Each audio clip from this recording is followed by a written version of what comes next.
Citoyens, citoyennes, bonjour. Nous sommes aujourd'hui le mardi 11 février 2025 et nous sommes très heureux d'être en votre compagnie. Nous, c'est Alternative Citoyenne Ivoirienne, une plateforme de la société civile qui se fait fort de vous faire le point de l'actualité en matière d'injustice et de démocratie. Voilà. Nous allons commencer par une information dont on vous avait parlé déjà. Il y a un groupe sur Facebook qui s'appelle Fan Pulchéri Balé Officiel qui utilise et mon image et mon nom. Et donc, je voudrais dire à tout le monde que je ne suis pas concerné par cette page. Je ne connais pas les administrateurs. Je leur ai demandé de supprimer la page ou de la renommer. Je n'ai pas encore eu de suite. La semaine passée, je ne suis pas allé à la PLCC pour leur laisser le temps. Donc, cette semaine, j'irai là-bas pour dénoncer cette page. Donc, tous ceux qui sont là-bas par rapport à moi, désabonnez-vous de ce groupe. C'est un groupe, ce n'est pas une page. Voilà, désabonnez-vous de ce groupe. Ceux que je connais qui publient là-bas, je leur ai déjà dit d'arrêter de publier là-bas.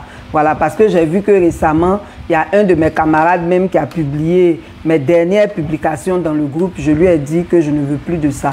Donc, l'autre chose, c'est qu'on a vu une publication où quelqu'un annonce que je serais visé par un empoisonnement. Je voudrais remercier tous ceux qui m'ont partagé ce lien et leur dire que nous, on croit en Dieu.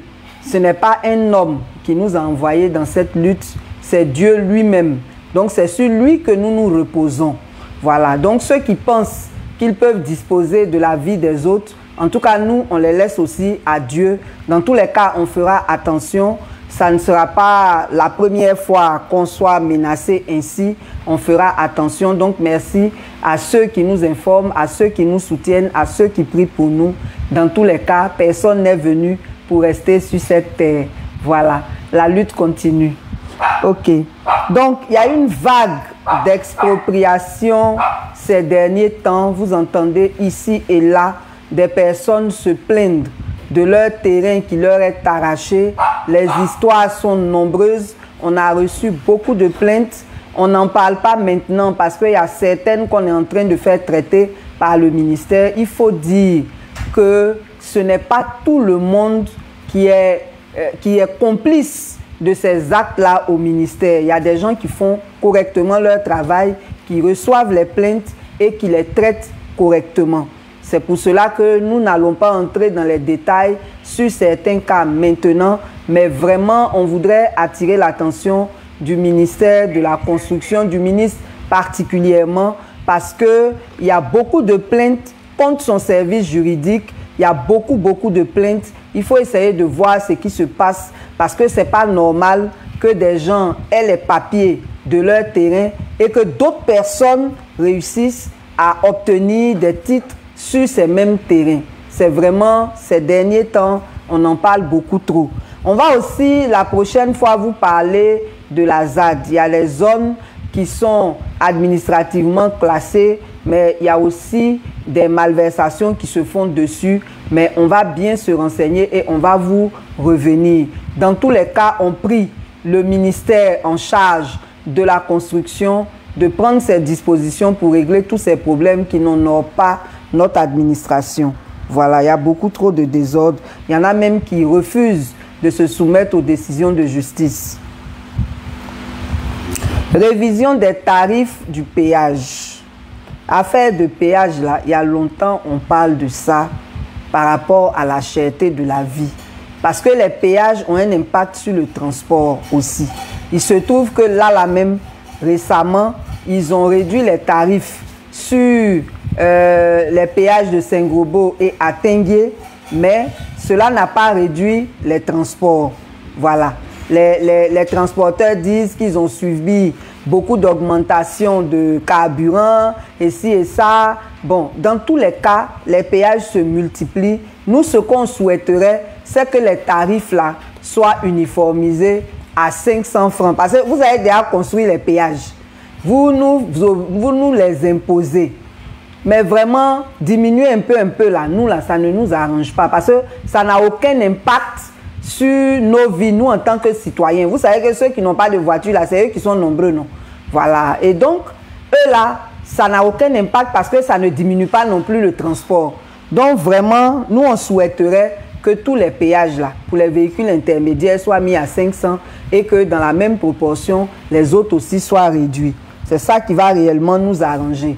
Donc il y a un péage qui va être mis en service à Katiola, 37 km entre Boaké et Katiola, là, il y a péage là-bas. Péage là-bas, voilà. Ça va être mis en service, ça a déjà été mis en service hier. Il y a 2 autres péages qui seront mis en service. Un péage le 12 février à Eboissué sur l'axe Abengourou-Bondoukou. Et puis, il y a un autre péage où il y a 2 péages qui seront mis en service le 14 février sur l'axe Ndoussi-Divo-Gagnoa. Donc, on entend nous barricader à un péage partout. Il y avait des zones où on pouvait partir sans péage. Maintenant, ce n'est plus possible. Partout, on a des péages. Bon, si l'argent de péage là encore servait à entretenir les routes, ce serait bien. Vous voyez tous les accidents qu'il y a sur l'autoroute du Nord là, on ne sait pas comment ils font. On répare, on finit pas de réparer. Ça se dégrade toujours. On va faire comment? Bon, prime Covid. Il y a un groupe qui a fait une conférence de presse le 17 décembre dernier par rapport à leur prime Covid.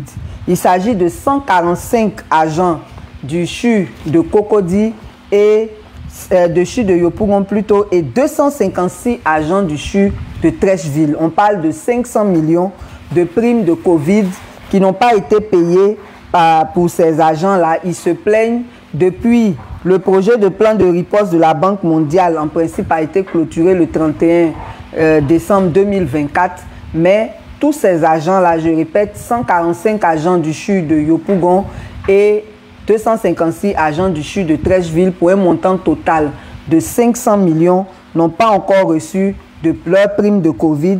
C'est les 3 mois pour Yopougon, 6 mois pour Trècheville. Voilà. Alors qu'en principe, ça devait être payé. Donc, où est passé cet argent-là? Pardonnez, payer l'argent des gens. Ils ont pris des risques pour prendre en charge les malades du Covid ou de la Covid, comme vous voudrez, mais en tout cas, ils n'ont pas été payés. Voilà, il faut payer leurs primes. Toujours dans le même cadre des primes, on vous l'avait dit la dernière fois, mais on avait commis une erreur en disant que le 27 février, on devait payer les primes trimestrielles aux enseignants. Ce n'est pas ça l'information exacte. Et on avait fait une publication même pour rectifier, pour dire que le 27 février, là, c'est le jour où le ministère des Finances et du Budget va dire si oui ou non on peut payer ces primes-là, le 27 février. Voilà. Donc, l'IS MENA et l'IS METFPA, c'est-à-dire l'intersyndicale du ministère de l'Éducation nationale et l'intersyndicale du ministère de l'enseignement technique, sont déjà mobilisés en attendant le 27 pour voir ce qui va être fait. Donc, du 17 février au 4 mars, ils vont faire une tournée de mobilisation de leurs membres. Et le 5 mars, il y aura une assemblée générale décisive par rapport à ce qui sera dit le 27. En tout cas, nous, ce qu'on souhaite, c'est que vraiment cette prime trimestrielle-là soit accordée non seulement aux enseignants, mais à tous les fonctionnaires. Parce que c'est tous les fonctionnaires qui travaillent pour l'État de Côte d'Ivoire. Ce n'est pas normal que certains aient des primes et que d'autres n'en aient pas. Voilà, donc donner la prime à tous les fonctionnaires, on va avancer. On nous a signalé qu'il y a une indemnité des agents du ministère de l'administration du travail qui est en souffrance de paiement aussi. En fait, en 2008, il y a un décret qui a été pris pour que tous ceux qui sont dans l'administration du travail bénéficient d'une indemnité. Et en 2011, les ministères, à l'époque où ce décret était pris en 2008, le ministère de la fonction publique et celui de l'emploi étaient ensemble. Maintenant, on les a divisés à partir de 2011, mais les primes, les indemnités là étaient payées. Mais à partir d'un certain moment, ils ont décidé qu'il y aurait un délai de carence de 3 mois. C'est-à-dire que quand vous êtes dans l'administration du travail, vous commencez à travailler, c'est 3 mois après, on vous paye cette indemnité. Après, c'est devenu 6 mois. Maintenant, c'est devenu 12 mois. Donc, les 2 dernières promotions n'ont rien reçu, alors que c'est des primes qui sont budgétisées. C'est-à-dire la 57e et la 58e promotion de l'ENA, ils n'ont pas reçu cette prime-là, alors qu'ils sont en service. Donc, vraiment, à partir du moment où ces primes-là sont budgétisées, s'il vous plaît, ce qui est normal là, ne prenez pas pour faire affaire. Dans ce pays-là, on revendique trop ce qui est normal. C'est tout ça c'est tout ça qui est la preuve des dysfonctionnements dans l'administration. Parce qu'il y a des choses qu'on ne devrait même pas revendiquer, qui devaient aller de soi, parce que c'est budgétisé. C'est comme on dit, la RLE doit se faire tous les ans. Le budget de 2025 est voté. On ne devait plus avoir de débat dessus. Mais nous, là, on débat toujours de ce qui devait être normalement fait. Et ça, là, il faut que ça s'arrête. En matière de santé, la bourse des étudiants de l'INFAS n'est toujours pas payée, on le signale. Mais on nous a signalé un problème qui est très grave. Il y a des CHR qui ne bénéficient pas de groupes électrogènes. Donc, vous imaginez les dommages que ça crée quand on coupe l'électricité. On voudrait vraiment encourager le ministre de la Santé à faire en sorte que tous les CHR soient dotés de groupes électrogènes. Et en dehors de cette histoire de groupes électrogènes, il y a des bavures sanitaires qui sont aussi commises dans certains hôpitaux. Au mois d'août, il y a un jeune qui s'appelle Abimael Kwame qui est décédé comme ça au CHU de Trècheville parce que quand il était sous oxygène, quand l'électricité s'est coupée, il y a eu une négligence, ils n'ont pas vite branché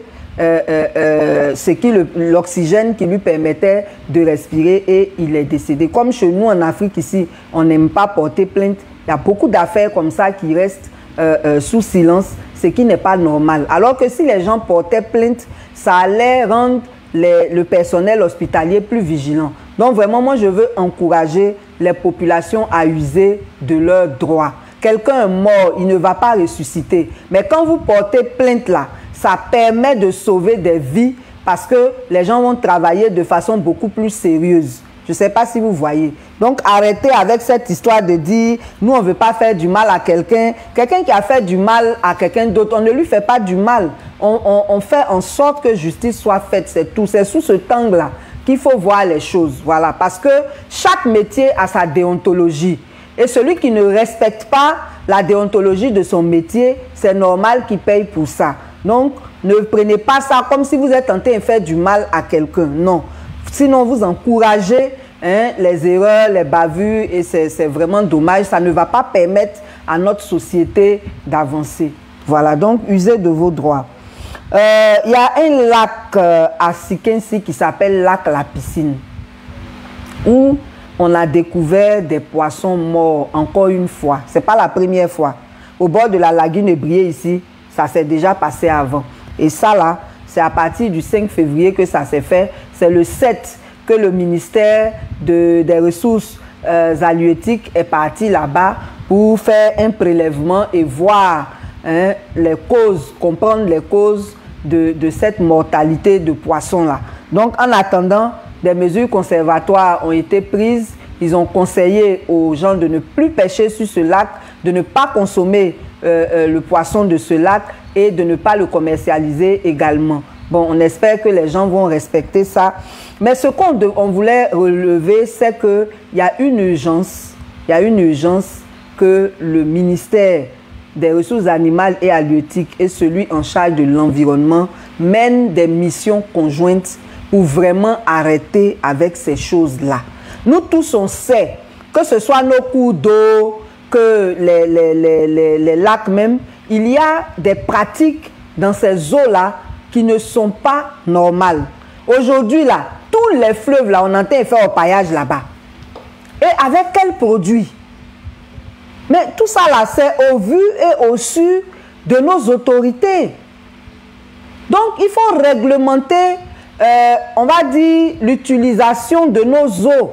Les textes sont déjà là. Il suffit de les appliquer. Avec quelle autorisation les gens s'en vont pêcher avec des produits toxiques? Avec quelle autorisation on utilise des produits toxiques sur nos eaux ou dans nos eaux? Bon, il y a tout ça là, franchement. Le 7 février, il y a eu la cérémonie de présentation de vœux au ministre en charge de l'environnement. Il a pris des décisions, il a durci le ton. Mais tout ça là, ça ne suffit pas. Tous les ans, c'est les mêmes choses. On prend des résolutions et après, on constate des catastrophes pires et il n'y a même pas de prise en charge des populations qui sont affectées par toutes ces catastrophes-là. On vous parlait de Zouan-Ounien la dernière fois. Hein?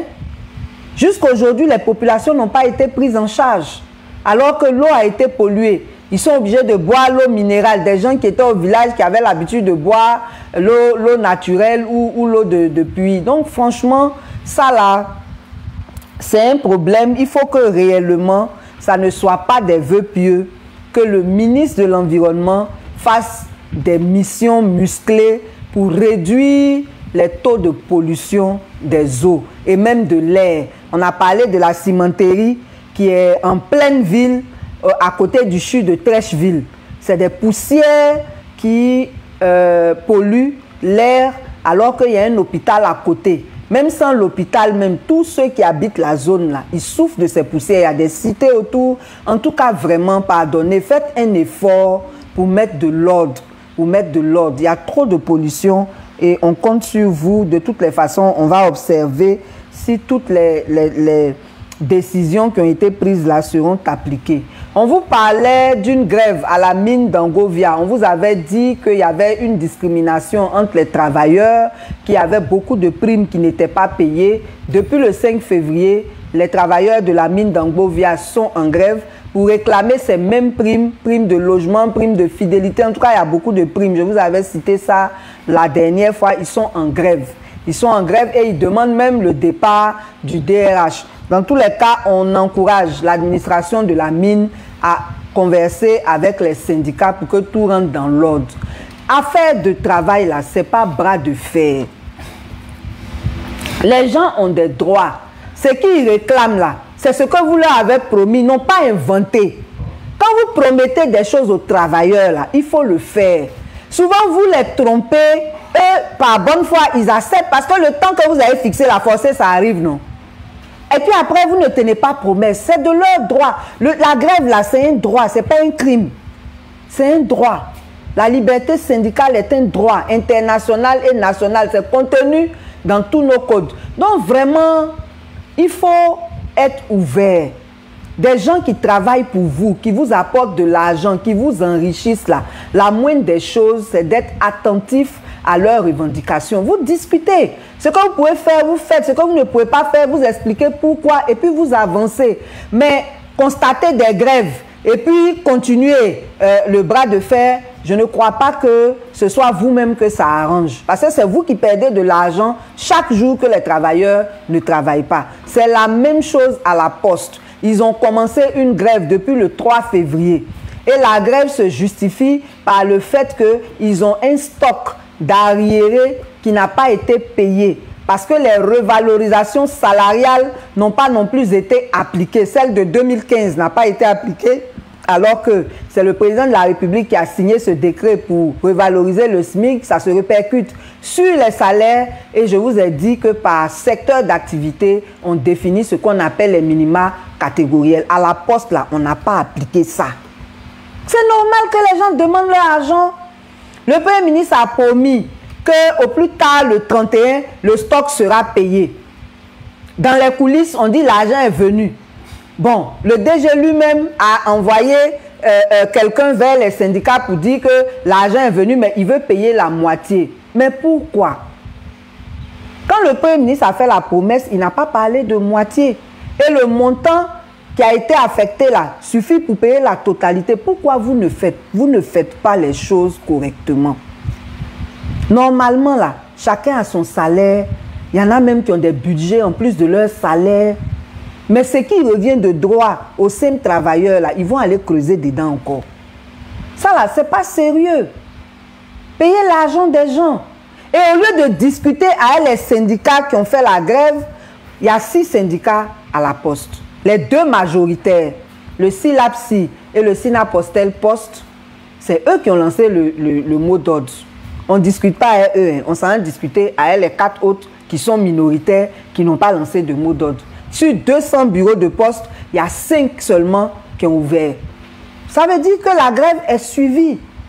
Donc vraiment, nous, on veut interpeller le ministre en charge de la Poste et le Premier ministre, régler ce problème-là, parler avec les travailleurs, trouver des solutions, vous allez avancer. Ça ne sert à rien de faire un bras de fer avec des travailleurs qui sont fatigués, qui souffrent, qui sont humiliés. Il y en a qui ne peuvent même plus payer leur maison, scolariser leurs enfants parce que vous saucissonnez leur salaire. Hein? Salaire de décembre, ils ont payé par morceau et quand dernier morceau là, c'est début février on a donné. Salaire de janvier, on n'a pas encore payé. Les travailleurs souffrent. Donc franchement, on vous exhorte à régler ça rapidement parce que il y va de notre, on va dire, du bon fonctionnement de notre société à nous tous. Voilà, que chacun fasse son travail. Élection, parlons-en. On vous a dit que désormais, jusqu'à la tenue de l'élection présidentielle et même un peu après, parce qu'après, il y a toujours d'autres développements, on allait parler chaque semaine d'un thème qui est important pour les élections. Donc aujourd'hui, nous voulons parler de la notion d'élection apaisée. Tout le monde prend ça pour faire sa chanson. Élection apaisée, élection apaisée. Mais qu'est-ce que ça recouvre? Qu'est-ce qu'il faut pour que des élections soient réellement apaisées? Il y a plusieurs niveaux de responsabilité. Nous sommes tous concernés. Par rapport au pouvoir, il est important d'engager le dialogue politique parce que c'est au cours de ce dialogue-là que le pouvoir et l'opposition, de même que la société civile, s'entendent sur un minimum qui puisse permettre de garantir effectivement ces élections apaisées.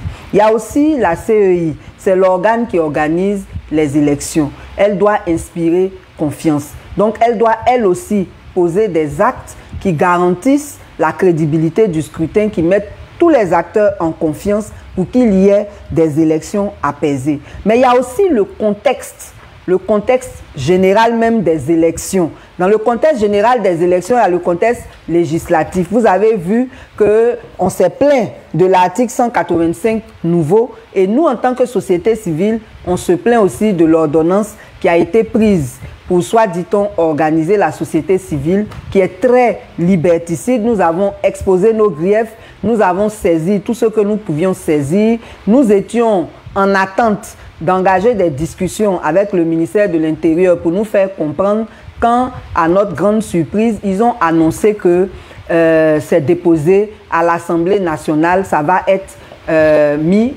soumis à ratification le 10 mars 2025. Donc, tout ça là, c'est tout ça qui concourt à des élections apaisées, c'est-à-dire l'assainissement de l'environnement électoral où il y a des actes forts à poser pour garantir les élections apaisées. Au niveau de tous les politiques en général, il y a le comportement et le langage qu'on adopte quand on est en public. Vous savez que tous les partis ont leurs fanatiques.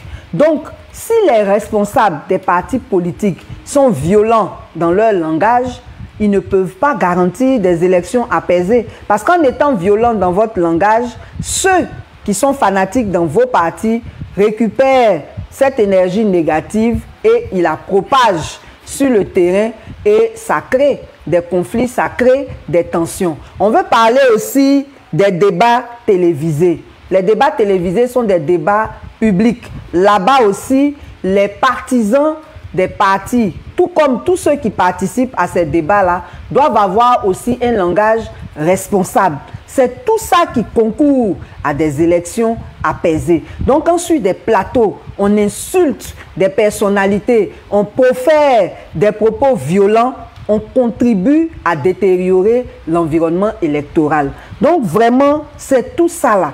Donc, il ne faut pas que élection apaisée là, ça soit un slogan. Maintenant, par rapport à nous tous citoyens là, la responsabilité est encore plus grande. Parce que quel que soit ce que les gens font au niveau, on va dire, institutionnel, comme dans les partis politiques, c'est nous qui sommes sur le terrain là. La paix là, ça dépend de nous. Parce que quel que soit ce qu'ils vont dire, eux, ils ne vont pas descendre sur le terrain pour venir faire des violences. C'est sur le peuple, ils comptent. Donc vraiment, je veux insister sur la responsabilité du citoyen, la responsabilité de chacun de nous. Chacun de nous doit être le garant de la paix. Chacun de nous doit prendre l'engagement de ne pas laisser la violence passer par lui. De sorte que quel que soit ce qui se passe en haut là-bas, nous on garantit la paix en bas ici. Malheureusement, on constate des conflits communautaires, soit c'est foncier, soit c'est affaire de chefferie. Toujours est-il que tout ça là, ça ne garantit pas un climat pour des élections apaisées. Récemment, la ministre de la cohésion nationale était à Dabou. 2 jours après, elle a réuni tous les chefs pour parler de cohésion nationale. 2 jours après, à Kosrou, les gens sont allés se mettre dans la violence là-bas pour un problème de chefferie. C'est-à-dire que c'est même pas rentré. Dans la société, là, on peut avoir des conflits, c'est tout à fait normal. Le problème, c'est comment on les règle. Le problème, c'est les dispositions dans lesquelles on est pour ne pas que ces conflits-là dégénèrent. Ce qu'on remarque en Côte d'Ivoire ici, c'est que maintenant, là, dans la rue, partout, on ne peut pas se disputer sans penser à tuer. Ça y est, le mot tuer, là, c'est devenu comme un jeu. Toutes les disputes doivent forcément aller à la violence. Donc, on veut interpeller le citoyen sur la notion de tolérance. La tolérance, là, ça fait partie de la démocratie. Parce que la démocratie prône le droit à la différence. La démocratie prône la liberté d'opinion. Donc, si tu n'es pas tolérant, c'est que tu n'as pas compris tout ça là. C'est-à-dire que, vous voyez comme on est différents. Moi, je suis noire, il y a des femmes qui sont claires, il y en a qui sont grandes, il y en a qui sont petites. Les hommes, c'est pareil, on est différents. C'est de la même manière qu'on n'est pas obligé de penser la même chose. Mais ce n'est pas parce que quelqu'un ne pense pas comme toi qu'il doit mourir. Ce n'est pas parce que quelqu'un ne pense pas comme toi que tu dois l'agresser. Ça là, c'est la responsabilité des ONG d'aller sur le terrain pour sensibiliser les gens sur le droit à la différence, pour sensibiliser les gens sur la liberté d'expression. Chacun est libre de dire ce qu'il veut, mais il doit le faire aussi dans le respect des autres. C'est important. C'est très important. Donc, on veut dire, pour nous résumer, que la notion d'élection apaisée, là, ça ne doit pas être un slogan pour nous tous. Chacun a sa part de responsabilité et chacun doit l'assumer pour garantir qu'effectivement, on ait des élections apaisées. Donc, vraiment, que le Seigneur nous éclaire, que chacun prenne ses responsabilités et qu'on sache que la vie ne va pas s'arrêter en 2025. La vie, là, elle continue. Donc, tout ce que nous allons faire, tout ce que nous allons dire, il faut qu'on en tienne compte et il faut qu'on sache que la responsabilité de chacun est engagée. Donc, vraiment, à bon entendeur, salut. La team Pulchening Ballet a fait sa sortie et comme vous savez, tous les mardis, cette brave dame-là fait sa sortie pour nous faire un peu le point sur ce qui s'est passé dans la semaine. Et nous avons d'abord eu ici, comme première partie, où elle a parlé des grèves par rapport à la pause. Chers citoyens, ici je ne parle pas simplement à la Côte d'Ivoire. Tous les Africains doivent le savoir, surtout quand on est jeune. On change le monde quand on est jeune. On réussit sa vie quand on est jeune. On n'attend pas de vieillir pour espérer quoi que ce soit. Ça veut dire, quand vous êtes un homme, si à partir de 30 ans, vous n'avez toujours pas de situation, commencez à paniquer, il y a un problème. Parce qu'au lieu de prendre votre jeunesse pour jouer, pour faire du n'importe quoi, surtout quand vous êtes un homme, prenez votre jeunesse pour étudier, pour lire, pour vous informer, pour investir et pour devenir quelqu'un. Il ne sert à rien de travailler pour des gens toute votre vie, vous devez être indépendant. Et ceci passe aussi par la défense de vos droits, de vos libertés individuelles. Et donc, quand vous voyez des gens qui veulent gréver, c'est parce qu'ils prennent leurs responsabilités en main et vous devez soutenir cette cause-là. Aujourd'hui, il y a une indifférence en Afrique. Les Africains ne savent plus revendiquer. Mais vous payez vos impôts. C'est vous le contribuable. Et vous contribuez même quand vous ne savez pas. Tout ce que vous achetez où la TVA est taxée, c'est vous qui payez. Donc même quand vous prélevez vos impôts, même quand vous n'êtes pas au courant, vous participez quand même. Donc ceux qui gouvernent ont le droit de répondre à vos interrogations. Et quand ils ne sont pas capables de le faire, vous devez manifester votre mécontentement. C'est écrit dans la loi. C'est votre droit le plus légitime en tant que peuple. Et il ne faut pas écouter ceux-là qui vous disent de ne pas manifester. Mais si vous ne pouvez pas manifester, vous allez donc faire quoi? Vous allez souffrir en silence. Nous ne devons pas voir une jeunesse amorphe, qui ne se bat pas, qui n'a pas de rêve, qui s'en fout de tout, qui pense que ce sont les vieux qui doivent décider. Aujourd'hui, personne ne peut manifester. Les gens peuvent gouverner jusqu'à 40, 41 ans, 42, 43 ans et insulter même la jeunesse, comme le discours que j'ai suivi hier pour le président du Cameroun, qui a insulté M. Cabral Libi, qui est aujourd'hui l'opposant de la jeunesse, qui parle et donne un message d'espoir. Et il a raison. Si vous êtes un président qui a plus de 70 ans, vous ne pouvez pas comprendre les jeunes. Seul celui qui est jeune qui peut mieux comprendre un jeune. Surtout dans le contexte politique du Cameroun, il faut préciser. Nous ne disons pas que les hommes âgés ne peuvent pas gouverner. Tout au contraire, nous croyons en tout le monde et nous croyons en la liberté. C'est aux citoyens de choisir qui ils veulent choisir. Mais à un moment donné, dans certaines situations, nous savons que les vieux ont zaï. Et précisément dans la situation du Cameroun, pour moi, c'est un jeune qu'il faut. Si vous avez 70 ans, moi, je ne vous voterai jamais. Au Cameroun, dans ce cas précis du Cameroun. Ce qui est différent avec la Côte d'Ivoire. Parce que là-bas, au moins, nous savons ce qui se passe. Donc, la team. Ici, vous avez écouté Puchering Balé, c'est la vidéo qu'elle a fait. Et cette dame-là, Puchering Balé, c'est une jeune dame qui continue à se battre pour toute la Côte d'Ivoire, pas pour son bien à elle seule. À chaque fois un citoyen pleure, elle invite, elle le fait écouter parce qu'elle a une audience très forte. Et vous avez des jeunes qui, eux, se moquent, qui, eux, s'en foutent. Non, non, non, non. Même si vous vous êtes bien, pensez à votre progéniture. Pensez à vos concitoyens. Pensez à vos frères, à vos amis qui, eux, ils souffrent en silence. Et manifester, crier, parler fort pour eux. Pensez à la liberté d'expression qui est restreinte aujourd'hui. Pensez à ces innocents qui sont en prison tout simplement parce qu'ils ont donné un avis contraire à ceux du pouvoir. Et ne laissez pas tout passer.